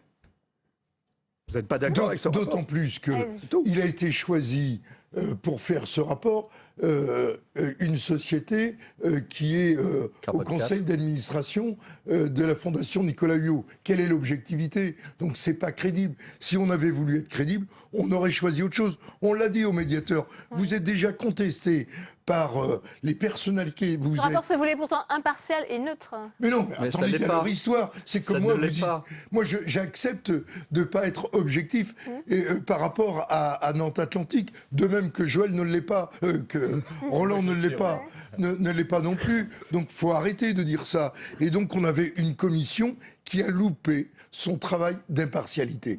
La préfète me paraissait très impartiale. Les autres, il n'y avait que du parti pris. Et on a été d'un mouvement à l'autre. Par exemple, on dit sur les coûts, mais on n'intègre pas les... Si on reste à Nantes Atlantique, il faudra casser la concession actuelle. Il faudra verser une indemnité à Vinci. Justement, elle est chiffrée combien ? Parce que là, pour l'instant, c'est pas... Ouais. Deuxièmement, on dit qu'il faut garder... à 200 millions d'euros pour les opposants. Bon, si vous voulez... le bénéfice sur 15 ans sur Nantes Atlantique, ça fera plus beaucoup de millions. Et on dit aussi il faut garder la réserve foncière. Mais elle a un coût, la réserve foncière. On l'intègre où ? Elle est comme ça, prise en charge dans le ciel. Il faudra bien que quelqu'un la prenne en charge. Laurent Pinatel, pardon, pour que tout le monde... Ouais, non, moi, on parle chiffres, on réduit l'environnement aux nuisances sonores chez les voisins. J'ai un peu du mal là, avec ce débat tout de suite. Moi, il me semble qu'il faut prendre de la hauteur par rapport à tout ça. Il faut prendre de la hauteur par rapport, vous l'avez dit tout à l'heure, il y a eu hier une grande réunion sur le climat. Il y a des alertes très fortes sur le climat. Il y a une urgence climatique absolue. Il y a une urgence agricole national absolu. Il y a un besoin de terres agricoles, de consacrer plus de terres à plus d'activités agricoles. Évidemment, on n'est pas là, nous, paysans, pour servir de variable d'ajustement à l'appétit des promoteurs qui veulent bétonner, bitumer, parce qu'il n'y a que ce dogme de la croissance, que ce dogme de « il nous faut des outils économiques », mais ce n'est pas un problème de créer de la croissance, de créer de la richesse, c'est un problème de la répartir correctement. Aujourd'hui, on est dans un temps extrêmement important où on est à 2 ans de la COP21, on attend toujours qu'il y ait des choses tangibles qui soient mises en place. On est en train de fustiger l'attitude des États-Unis qui ne sont pas cohérents, qui refusent les accords. Mais nous, qu'est-ce qu'on fait? Qu'est-ce que fait Emmanuel Macron par rapport aux engagements de la COP21? Seconde chose, les États généraux de l'alimentation, qui est un dossier qui occupe énormément le gouvernement. Le deuxième chantier où on nous dit qu'on ne peut pas dissocier, encore heureux, l'agriculture de l'alimentation. Pour avoir une alimentation de qualité, il faut des paysans nombreux. Pour avoir des paysans nombreux, il faut des terres agricoles nombreuses. Les terres de Notre-Dame-des-Landes, elles doivent être consacrées à l'agriculture et à la vie des paysans qui sont sur place, pas au bétonnage et au bitumage. Joël Guerriau, un des volets le plus sensible concerne également, on va avancer dans ce débat, l'évacuation de la fameuse ZAD, la zone à défendre. Là, dans le rapport, eh bien, quelle que soit la décision, il est stipulé que cette zone sera évacuée. Là, vous êtes d'accord? C'est un bon point? Écoutez, je pense qu'on a tort de mélanger les deux. Pourquoi? Parce que nous sommes dans un état de droit et le droit s'applique. C'est-à-dire qu'en fait, déjà, depuis longtemps, on n'aurait pas dû laisser continuer et perdurer une situation qui est très inconfortable, où les gens font ce qu'ils veulent. Je rappelle qu'il y a eu un certain nombre de reportages qui ont été faits. Moi, je me rappelle très récemment un maire qui m'a montré des photos d'un champ de cannabis sur Notre-Dame-des-Landes. Il me semble que ce n'est pas là un élément de légalité. Donc je ne comprends pas qu'on puisse continuer à traiter cette question de manière liée à Notre-Dame-des-Landes. Pour moi, c'est deux choses. Le droit doit se faire respecter. Il n'y a pas de raison de laisser cette occupation continuer, perdurer, avec toutes les conséquences que ça a sur l'environnement. Moi, j'ai vu des maires qui sont aujourd'hui en difficulté parce qu'ils voient s'installer sur des lieux, des cabanes, des aménagements qui ne sont pas réguliers, et les personnes en face leur disent « Mais attendez, pourquoi on ne ferait pas comme ça, puisqu'à Notre-Dame-des-Landes, juste à côté, on fait ce qu'on veut ?» Donc vous comprenez que déjà ce point-là, il devrait déjà être réglé. Il faut complètement le dissocier de Notre-Dame-des-Landes et du projet d'aéroport. C'est une règle de base, c'est que la loi doit être respectée. Ensuite, aujourd'hui, on est dans un état de violence qui fait que finalement, cette pression a amené chaque gouvernement à trouver des éléments de reculade. On commence par Jean-Marc Ayrault. Qu'est-ce qu'il fait? Il fait une commission de dialogue pour essayer de régler le problème. Et le dialogue a bien eu lieu. Donc normalement, l'affaire était réglée. Après le gouvernement de Jean-Marc Ayrault, on arrive à Manuel Valls. Qu'est-ce que fait Manuel Valls? Il invente une idée complètement qui peut paraître un peu farfelue quand même. Un référendum qui n'en est pas, mais une consultation. Mais alors que c'est pas du tout dans les procédures. Maintenant, on est dans une troisième démarche. On est avec un nouveau gouvernement. Et ce gouvernement, qu'est-ce qu'il invente à son tour? Eh bien, il se dit, bah tiens, on va faire une médiation. Et on désigne des gens qui sont, comme par hasard, un petit peu quand même assez collés dans une sphère que l'on connaît bien. Moi, je connais un certain nombre d'entre eux, notamment des médiateurs. Je vais pas parler individuellement des personnes, mais je sais quels sont leurs liens avec M. Hulot. Donc, on se dit, mais qu'est-ce que c'est que ça, quoi? À quel moment va-t-on respecter une procédure qui a été lancée de manière tout à fait régulière, qui a duré près de 50 années, pour revenir sur un débat d'experts? Moi, je suis pas là pour faire un débat d'experts. On va pas reprendre encore tous les débats et toutes les discussions qu'on a eues depuis des années.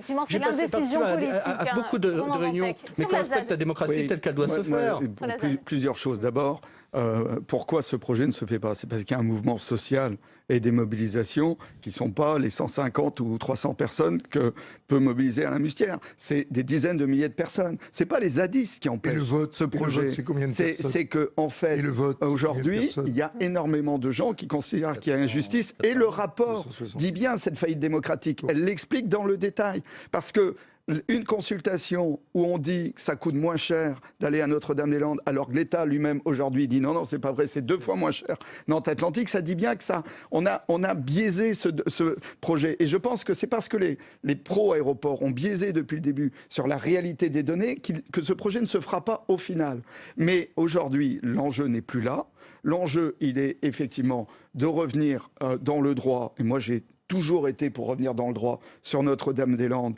Et ça, il faut y aller effectivement sur quelques semaines, pas sur un temps très très long, mais regarder effectivement les propositions, notamment des organisations syndicales agricoles qui ont beaucoup de propositions aujourd'hui, qu'il faut le rentrer effectivement dans les grandes problématiques du XXIe siècle et pas des années 60 sur l'autonomie alimentaire des territoires qui sont de gros enjeux. Vous êtes d'accord, il faut évacuer la ZAD, Ronan Bontac? Mais la ZAD, elle va s'évacuer en concertation avec les grandes associations qui se sont opposées au projet. C'est pas On sait qu'il y a une réunion qui s'est tenue lundi au ministère de l'Intérieur sur ce sujet. Je vais vous dire quand même, l'état de droit, c'est 180 décisions de justice qui ont été prises. Est-ce qu'on les fait respecter? Les 180 décisions ont cassé tous les recours et ont donné raison à l'État et au préfet. Tout a été, y compris le droit européen. Il en reste, Alain, il en reste. Il en reste beaucoup et on va même passer au Deuxièmement, les casseurs, tu en faisais partie ou ta famille en faisait partie? Qui a été cassé? Oui, les Verts. Qui a été cassé? Les maisons qui ont été évacuées pour les réouvrir au moment de la dernière campagne présidentielle, l'avant-dernière campagne présidentielle. C'est les Verts qui étaient, y compris monsieur de Rugy. Ça reste de la manifestation totalement pacifique. Et moi, j'ai toujours dénoncé les agissements violents. Troisièmement, on dit qu'il manque de terre. Mais en Loire-Atlantique, il y a 4000 hectares de disponibles demain matin à des jeunes agriculteurs et l'agriculture. Pour l'agriculture.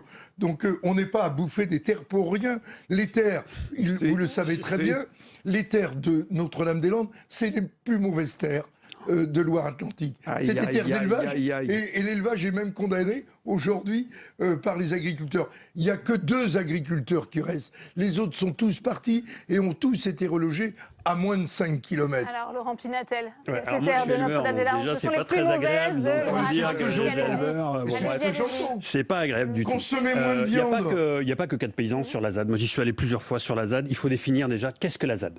Moi, j'ai l'impression qu'on nous parle d'un ghetto. Moi, j'y suis allé avec ma gamine qui a 10 ans, qui avait 10 ans à l'époque quand on y allait. Je veux dire, on est ressorti indemne. On ne s'est pas fait ni violer, ni traumatiser. Je veux dire, il y a des gens qui vivent. Alors, ils vivent de façon différente de nous. Il y a des gens qui vivent de façon différente. Il y a aussi des gens qui cultivent et qui créent une économie locale. Il y a des paysans anciens, ils sont 4, ils ne sont pas 2, qui ont une activité agricole sur la zone. Et puis il y a des nouveaux paysans. Il y a des paysans qui sont reconnus comme étant paysans par la mutualité sociale agricole, en exploitant des céréales pour faire du pain, des légumes. Il y a un jeune qu'on a accompagné récemment sur la ZAD, qui s'est installé en production laitière, de vaches laitières. L'élevage, on peut en vivre. Il faut arrêter de dire c'est tout fini. Il faut redonner de la hauteur. Il faut redonner, mais c'est une certaine profession agricole. Il ne faut pas tous les croire, en fait. Simplement, il faut redonner de la hauteur à ce débat. Moi, je vois qu'on est dans un débat, la Loire-Atlantique ceci, la Loire-Atlantique cela. C'est pas un débat local, c'est un débat national.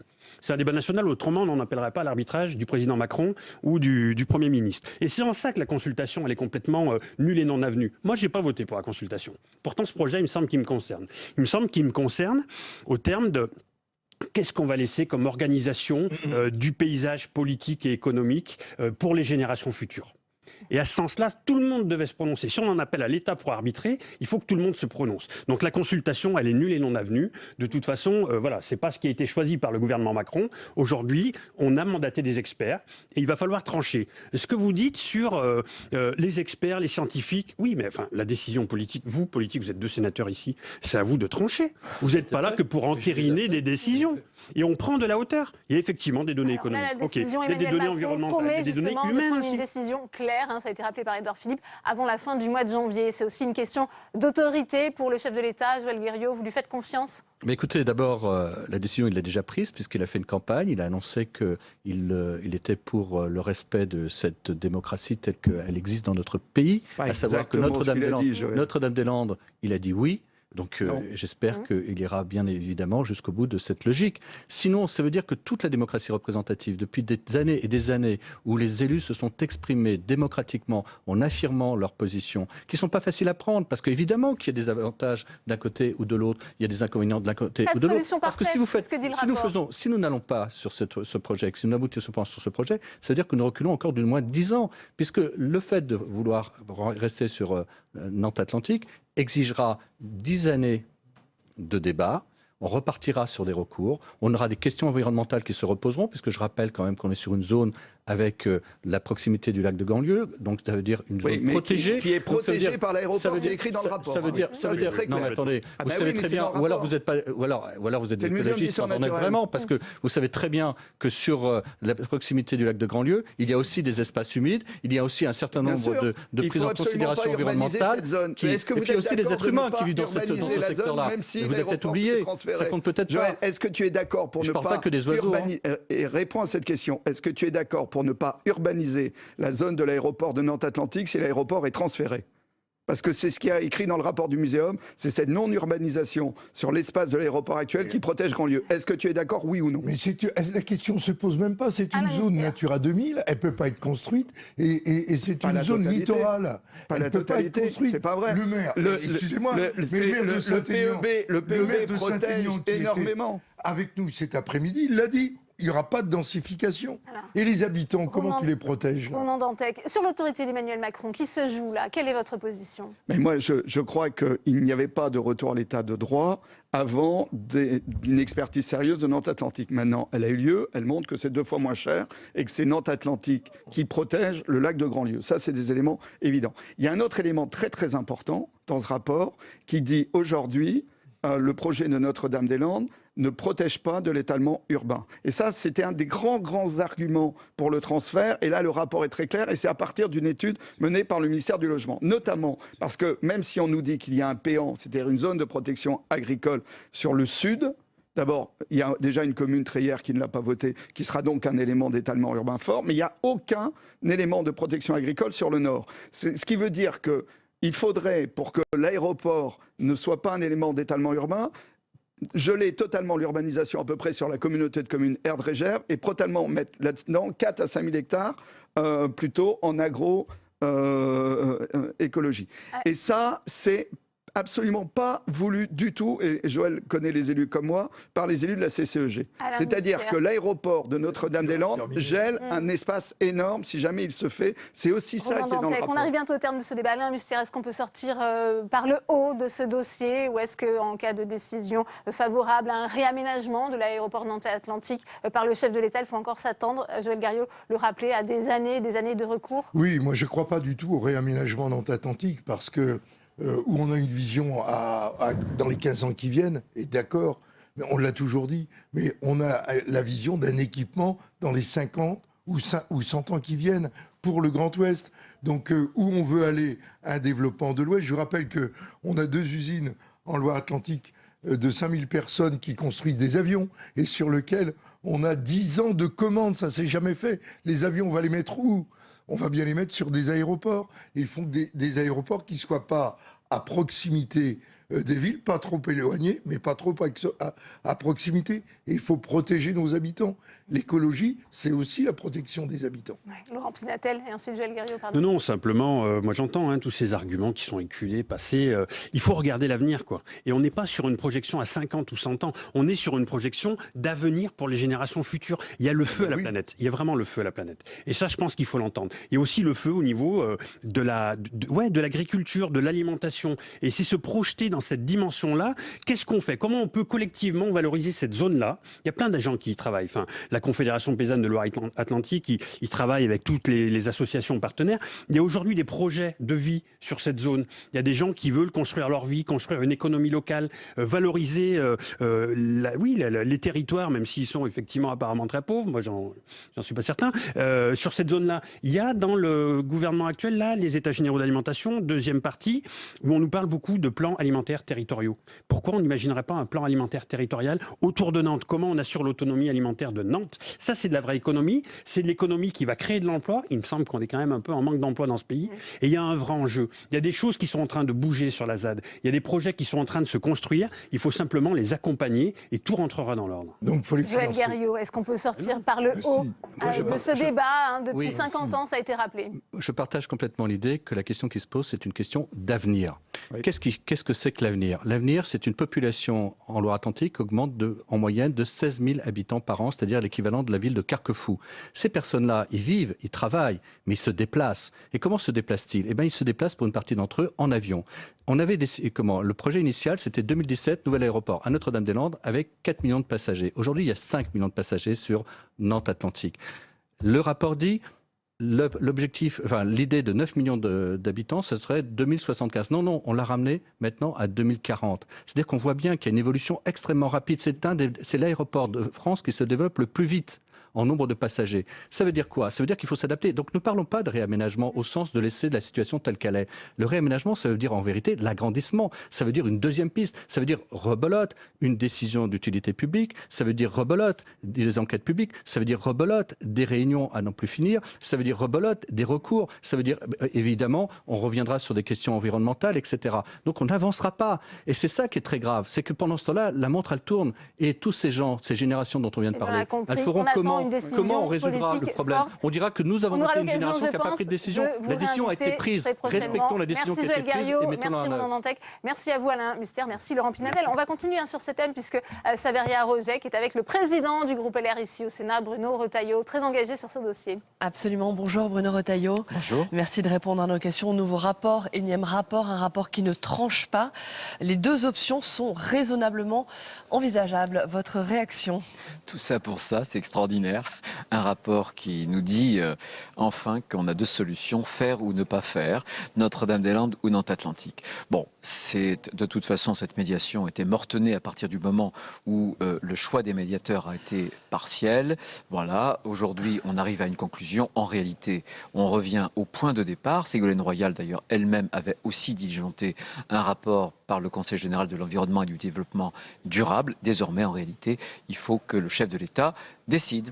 La décision revient à Jupiter. C'est ce qui va se passer en janvier. Un mot, vous venez de le dire. Est-ce que selon vous, ce groupe d'experts, de médiateurs, est légitime et impartial ?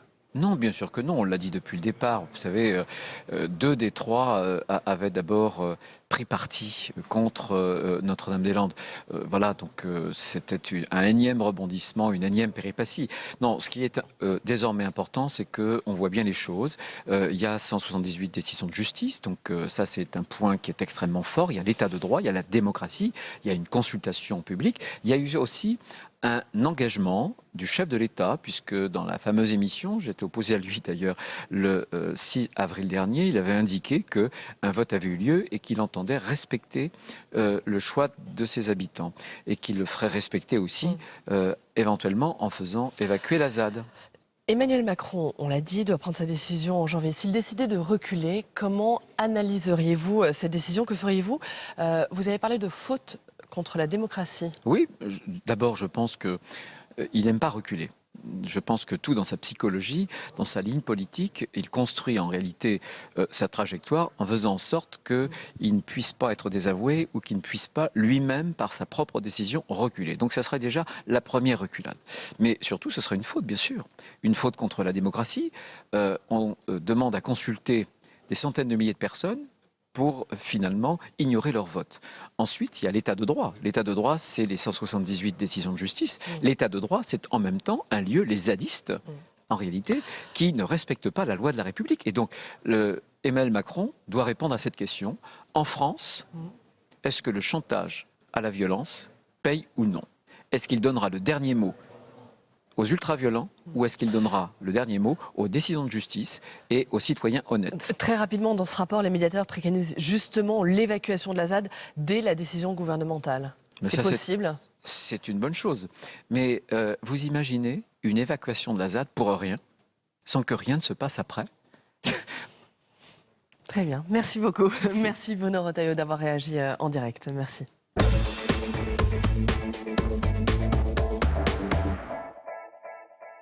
Le président de la République et votre gouvernement viennent de déclencher 2 salves d'une grande brutalité contre l'audiovisuel public. La première a consisté en une réduction soudaine de 50 millions d'euros du budget de France Télévisions, coupe drastique soutenue avec zèle par la droite sénatoriale, qui en a même rajouté une couche dans le débat budgétaire. En imposant à la direction de France Télévisions la mission impossible de réaliser ces coupes en 3 mois, vous venez de plonger l'entreprise dans une nouvelle crise, comme en attestent la colère et la grève des personnels et le vote d'une motion de défiance par les sociétés de journalistes. La seconde salve est venue il y a quelques jours du président de la République lui-même, tirant à boulet rouge lors d'une réunion à l'Élysée sur l'audiovisuel public qui serait, paraît-il, la honte de la République. Les propos précis rapportés par plusieurs témoins attestent que le mot de honte a bien été prononcé à plusieurs reprises.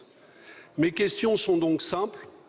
À quoi jouez-vous en pariant ainsi sur la déstabilisation du service public de l'audiovisuel, sur la division et la mise en concurrence de ses personnels, de ses antennes et de ses directions? Et quand le président de la République et votre gouvernement entendent-ils parler clair, autrement qu'à huis clos dans une réunion à l'Élysée, sur l'avenir que vous entendez réserver à l'audiovisuel public? Merci, chers collègues. La parole est à Monsieur Christophe Castaner, secrétaire d'État chargé des relations avec le Parlement. Merci Madame la Présidente, Mesdames, Messieurs les sénateurs. Permettez-moi d'excuser Monsieur le Premier ministre et 13 ministres qui ont accompagné le président Gérard Larcher. Et donc, ils ne sont pas là, mais vous le savez. Je voudrais, Monsieur le sénateur Laurent... Oui, mais est-ce que vous pensiez qu'il y avait un meilleur alibi que celui-ci? Il est parfait. Je voudrais, Monsieur le sénateur Laurent, vous inviter à poser la question sur l'essentiel et pas sur l'accessoire. Parce que je crois que l'approche budgétaire, qui consiste à penser que sur 3,5 milliards d'euros de budget, une société publique n'a pas la capacité d'économiser 50 millions d'euros et que ça mettrait en cause le service public de l'audiovisuel, est certainement révélateur d'un mal plus profond dans la qualité, dans les objectifs du service public de l'audiovisuel. 3,5 milliards d'euros, c'est plus que le budget du ministère de la Culture. Et donc je pense effectivement qu'on peut demander à l'audiovisuel public de contribuer à l'effort de redressement de nos comptes publics à hauteur de 50 millions d'euros. Et on peut aussi considérer que finalement tout va bien et qu'il ne faut rien faire. Eh bien non. Quand on regarde les objectifs assignés au service public, et nous sommes, je crois, ici tous attachés aux ambitions du service public audiovisuel, parce qu'ils nous accompagnent du matin de notre quotidien jusqu'au soir tard. Ces défis sont nombreux. Le premier, c'est reconquérir la jeunesse qui se détourne des médias traditionnels. Le second, c'est investir massivement dans la transformation numérique. Ensuite, c'est investir dans les contenus de qualité pour mieux se distinguer dans une offre abondante. Et c'est enfin être le garant d'une information de référence et du pluralisme des opinions, tout en jouant, et c'est la différence avec le privé, la carte locale, celle de la proximité pour faire vivre nos territoires et leur identité. Alors on peut soit considérer que tout va bien et que les objectifs seront atteints, soit on peut considérer que ces objectifs ne sont pas aujourd'hui atteints et que la qualité de l'offre du service public audiovisuel n'est pas au niveau. Et c'est la raison pour laquelle la ministre de la Culture ne travaille pas dans le huis clos d'une réunion, mais elle réunit régulièrement et elle réunira à nouveau le 21 décembre l'ensemble des dirigeants de société pour évoquer avec eux les projets de réforme et de transformation en profondeur que le gouvernement portera dans quelques semaines. Je vous remercie. Merci, Monsieur le Ministre.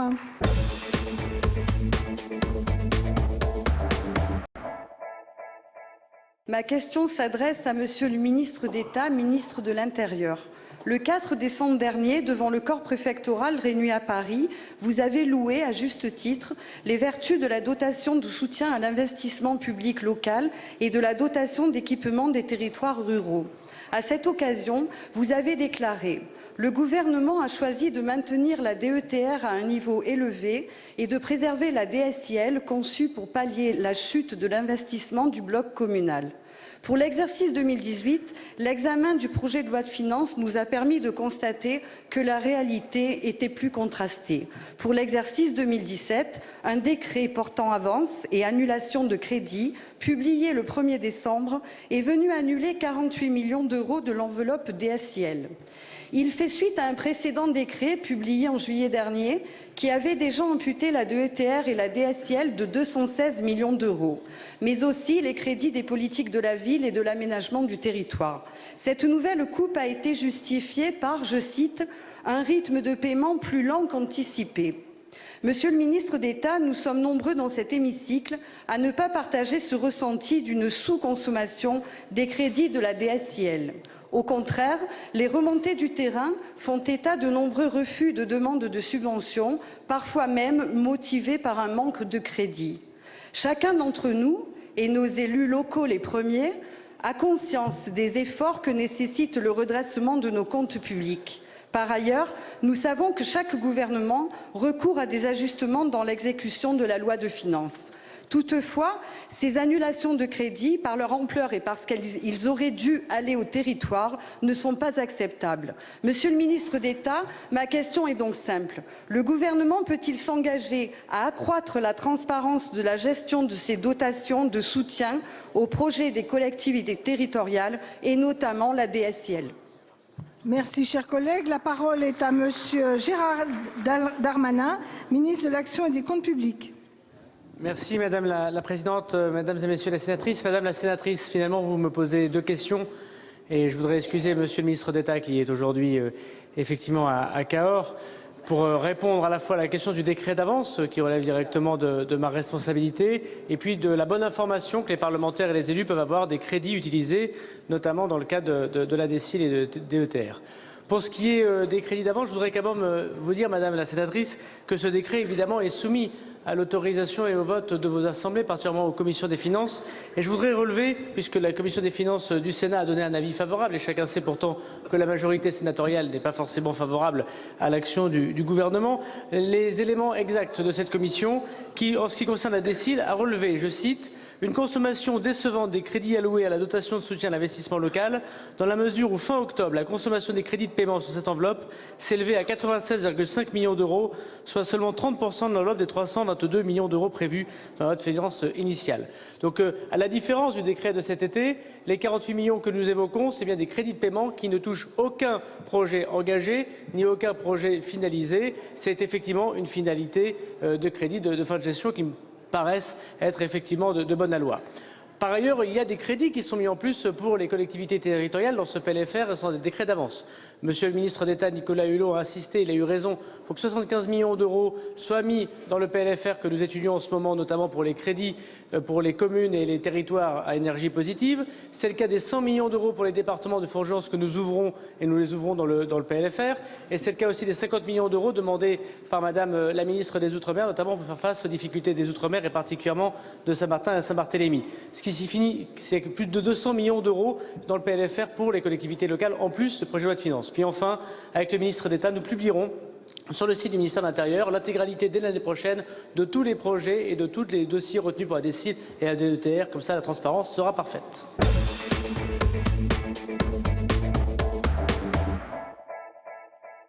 Il nous revient, à nous, membres du gouvernement, à nous, État, à nous, élus locaux, de définir et d'inventer la nouvelle grammaire des relations entre l'État et les collectivités territoriales. Une nouvelle grammaire qui doit tenir compte des évolutions passées, des transformations périmétriques des régions, des EPCI, de la fin du cumul des mandats aussi, qui a changé la façon dont les collectivités territoriales vivent leur représentation au Parlement. Ce n'est en rien nier une quelconque légitimité aux parlementaires que de dire cela, mais c'est simplement le constat que depuis la fin du cumul des mandats, la relation, la capacité à dialoguer avec les collectivités territoriales a été transformée. Je ne dis pas qu'elle serait moins bonne ou qu'elle serait meilleure, je dis simplement qu'elle est différente et qu'il faut donc convenir d'une nouvelle forme de grammaire, d'une nouvelle forme de règles dans notre relation entre l'État et les collectivités territoriales. Cette nouvelle grammaire, elle passe par une instance de dialogue informel qui a vocation à se réunir au moins 2 fois par an, voire plus si nécessaire, et où siègent les membres du gouvernement, des représentants des associations représentatives des collectivités territoriales, des parlementaires et les présidents des organismes nationaux, le Comité des finances locales, le Conseil national d'évaluation des normes et le Conseil supérieur de la fonction publique territoriale. C'est l'enceinte dans laquelle nous discutons, comme nous l'avons fait ce matin, des sujets qui préoccupent les collectivités, plus exactement des sujets qui préoccupent les collectivités dans leur relation avec l'État. On ne peut pas y parler de tout, il faut donc faire des choix et renvoyer à des groupes de travail plus ciblés ou thématiques. On ne peut pas non plus s'y accorder sur tout, et d'ailleurs il ne vous a pas échappé que nous avons eu ces derniers mois des débats, nous en avons encore, nous en aurons encore, et c'est plutôt bon signe, car il ne faut pas avoir peur du débat, il faut simplement qu'il puisse se dérouler dans des conditions saines, qui permettent à chacun de s'écouter, qui permettent à chacun de s'exprimer, et qui permettent, dans toute la mesure du possible, que dans les décisions qui seront prises ultérieurement, nous prenions en compte ce qui s'est effectivement dit. On va continuer d'analyser jusqu'à 18h ce discours avec mes invités sur ce plateau. J'ai le plaisir d'accueillir Patrick Chaize. Bonsoir, vous êtes sénateur des Républicains de l'Ain. Avec nous, Jean-Jacques Lozach, sénateur socialiste de la Creuse. Merci d'être resté. Également avec nous, François Ekal, vous êtes économiste. Éric Duilly est également avec nous, spécialiste de communication institutionnelle. Vous êtes également spécialiste des questions de millefeuille territoriales. Et puis enfin, Frédéric Marchand, sénateur La République En Marche du Nord. François Ekal, un des points rappelés rappelé par le Premier ministre, c'est ce lien, cette relation financière entre l'État et les collectivités. On en sait un petit peu plus désormais sur cette contractualisation. Qu'avez-vous retenu de ce discours ? Alors, on en sait un petit peu plus, en effet.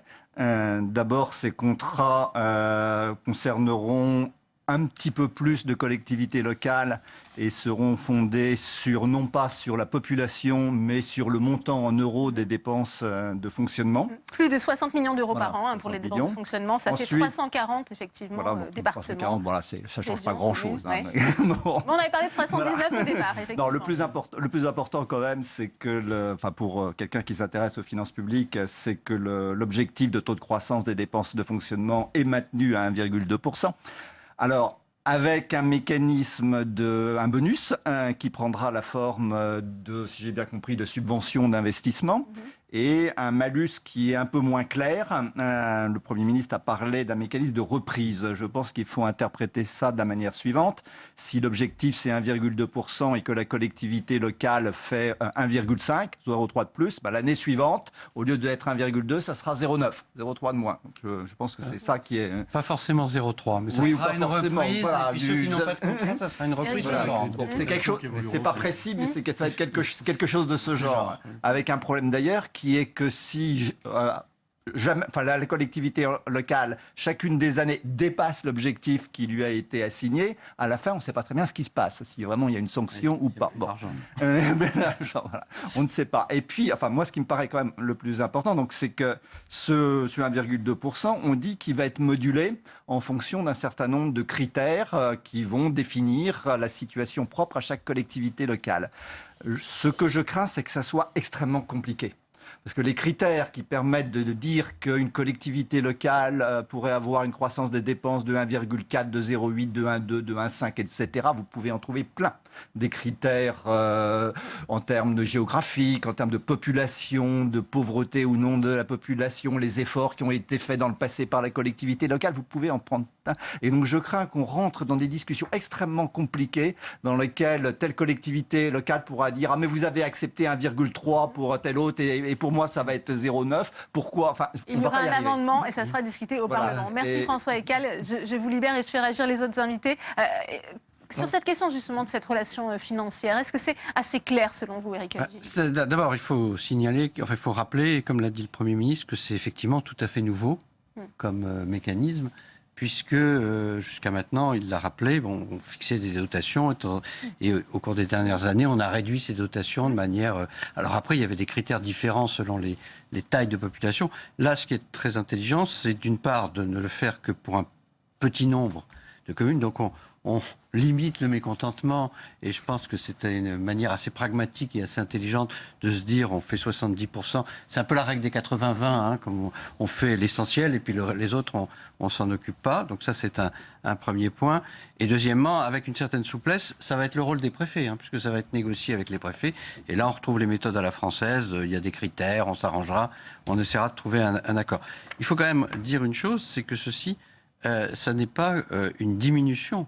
C'est simplement une diminution de la croissance potentielle. On a pris un taux moyen d'évolution entre 2009 et 2014, c'est-à-dire avant les coups de rabot du gouvernement précédent, et puis on dit c'est 1,2, alors que ça a été 2,4 dans ces années précédentes. Donc les dépenses des collectivités locales vont continuer à augmenter. Il ne faut pas le nier. De toute façon, par essence, elles ne peuvent qu'augmenter. Si on regarde les points d'indice, par exemple, si on regarde, c'est ce que je disais tout à l'heure, avec les nouveaux investissements qui peuvent être réalisés, vous avez une masse de fonctionnement qui, effectivement, va croissant. Mais moi, ce que je note dans le discours du Premier ministre, c'est à la fois la démarche volontariste et la démarche de contractualisation et la relation de confiance qui, me semble-t-il, revient sur le devant de la scène entre l'État et les collectivités. On voit bien que les conversations, les discussions et les échanges ont permis de pacifier une situation qui, par moments, était un peu surjouée par certains. Je pense notamment au congrès de l'Association des maires de France. Parce que quand vous êtes sur le terrain et que vous discutez avec les élus locaux, on n'a pas forcément le même ressenti que quand on est dans une salle en présence du président de la République. Et pour le reste, j'entends que les engagements du Premier ministre sont des engagements assez forts, notamment en matière de relations financières, avec une donnée intéressante et une donnée qui, je crois, sera très pertinente, ça va être la remise du rapport coécrit par Dominique Bure et Alain Richard, qui va venir sans doute préciser ce qu'il en est par rapport à ce que disait l'interlocuteur précédent quant aux critères d'aménagement, comment fait-on pour les mauvais élèves, comment fait-on pour les bons élèves, puisqu'il y a aussi la définition de la dotation, la DGF, qui pourra être reprise s'agissant des mauvais élèves. Donc je pense que là, on part sur une nouvelle ère. Alors avant de continuer à l'analyse de ce discours en plateau, une dernière réaction avec vous, Saveria Rojek, toujours en direct de la salle des conférences, avec le sénateur de Haute-Garonne, Claude Raynal. Claude Raynal, est-ce qu'on vient d'entendre le discours du Premier ministre, est-ce que le gouvernement est sur la voie de se réconcilier avec les territoires, après ce que vous avez entendu ? Écoutez, on écoutera en tout cas les présidents des associations d'élus. Je pense qu'il y a comme toujours quelques éléments favorables et qu'il faut retirer de cette intervention. Pour le reste, il y a encore beaucoup à faire. Quels éléments favorables ? Dans les éléments favorables, des précisions. Par exemple, on ne savait pas combien de collectivités seraient concernées par la contractualisation. On avait entendu d'abord 319, puis 600 dans le projet de rapport. Maintenant, on est arrêté sur 340, donc on est sur un chiffre précis. On est sur un budget de communes de 60 millions d'euros, donc on sait exactement où on en est. Par contre, ça, c'est l'élément positif. L'élément négatif, c'est qu'on ne sait pas encore du tout sur quel périmètre, finalement, on va pouvoir juger les budgets des collectivités. Très rapidement, quand Édouard Philippe parle d'une fiscalité locale compliquée, injuste, inadaptée aux compétences, vous êtes d'accord ? Oui, bien sûr. Tout le monde est d'accord, d'ailleurs, ici dans le Sénat, pour dire que la fiscalité locale, elle doit être entièrement revue. Très bien. Merci Claude Raynal pour cette réaction un peu rapide. Merci. Merci à vous, Saveria. On prend la direction de Cahors où nous attend Oriane Mancini. Oriane, à vos côtés, le ministre justement en charge de la cohésion des territoires, l'ancien sénateur Jacques Mézard.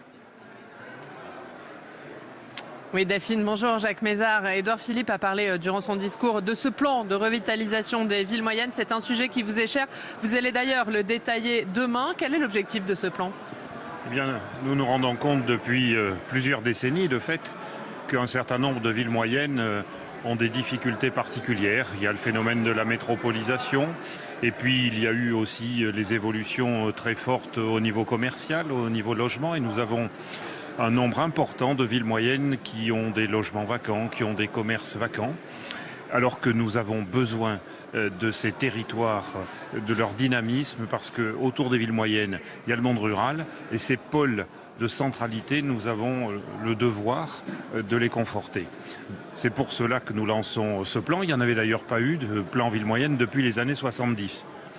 Quels seront les moyens qui seront alloués à ce plan durant ce quinquennat ? D'abord, il ne s'agit aucunement d'imposer une politique aux collectivités locales et aux villes moyennes. Il s'agit de faciliter les projets qui émanent et qui émaneront de ces villes moyennes, de ces agglomérations moyennes, en coordonnant un certain nombre de moyens. Des moyens d'ingénierie, des moyens administratifs, avec évidemment les services déconcentrés de l'État, et puis des moyens financiers par rapport au fléchage de dotation de l'État, aussi avec l'effort exceptionnel qu'a décidé de faire dans le protocole que j'ai signé avec Action Logement. Action Logement apporte 1,5 milliard sur 5 ans pour le logement des salariés dans les villes moyennes. Il y a aussi la Caisse des dépôts qui va mobiliser 1 milliard d'euros sur les villes moyennes. Il y a l'ANA, l'Agence nationale d'amélioration de l'habitat.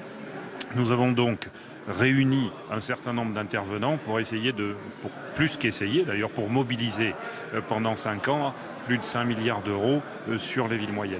Merci beaucoup, Jacques Mézard. Merci d'avoir été en direct avec nous depuis Cahors.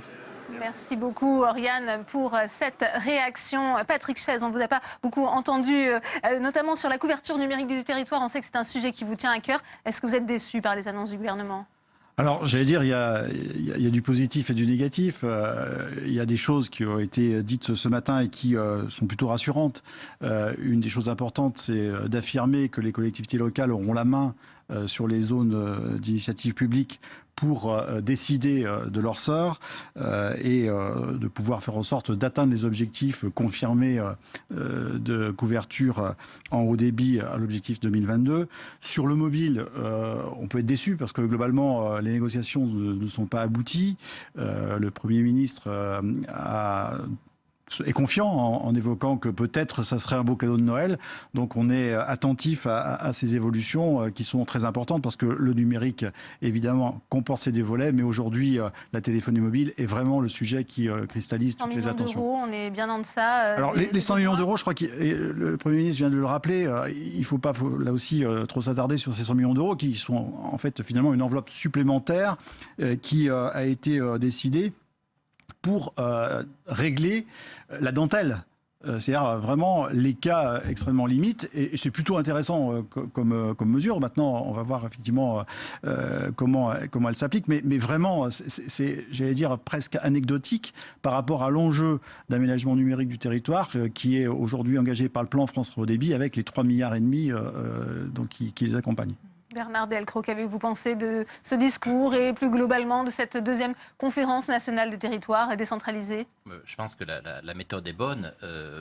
Quelle est la situation ? La tendance naturelle, c'est l'urbanisation et la métropolisation. Elle se fait naturellement.